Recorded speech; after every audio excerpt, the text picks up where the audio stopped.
ജയസൂര്യയുടെ big budget ചിത്രമായ കത്തനാർ സിനിമയുടെ dubbing ഇപ്പോൾ തുടങ്ങിയിട്ടുണ്ട്. സിനിമ ഓണം റിലീസാണ് പ്ലാൻ ചെയ്യുന്നത്. അനുഷ്ക ഷെട്ടിയും സിനിമയിൽ ഒരു പ്രധാനപ്പെട്ട റോളിലെത്തുന്നുണ്ട്.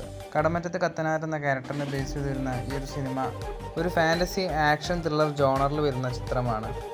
പൃഥ്വിരാജിൻ്റെ വിലായത്ത് ബുദ്ധ എന്ന സിനിമയുടെ ഷൂട്ടിംഗ് ഒക്കെ പാക്കപ്പ് ആയിരിക്കുകയാണ്. അതുപോലെ ഡബിൾ മോഹനൻ എന്ന ക്യാരക്ടറായിട്ടാണ് പൃഥ്വിരാജ് ഈ ഒരു സിനിമയിൽ അഭിനയിക്കുന്നത്.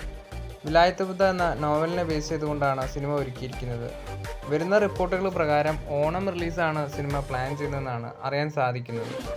രാജമൗലി മഹേഷ് ബാബു പടത്തിൽ ഇപ്പോൾ പൃഥ്വിരാജ് ജോയിൻ ചെയ്തിരിക്കുകയാണ്. മഹേഷ് ബാബു നായകനാവുന്ന സിനിമയിൽ പൃഥ്വിരാജ് വില്ലൻ റോളിലാണ് എത്തുന്നതെന്നാണ് റിപ്പോർട്ടുകൾ വരുന്നത്.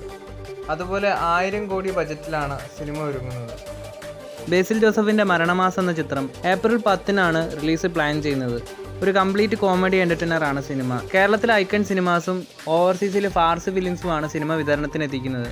ദിലീപിൻ്റെ പ്രിൻസ് ആൻഡ് ഫാമിലി എന്ന സിനിമ ഏപ്രിൽ 25-നാണ് റിലീസ് പ്ലാൻ ചെയ്യുന്നത്. കൂടുതൽ സിനിമകളുടെ അപ്ഡേറ്റുകളുമായി അടുത്തൊരു വീഡിയോയിൽ കാണാം.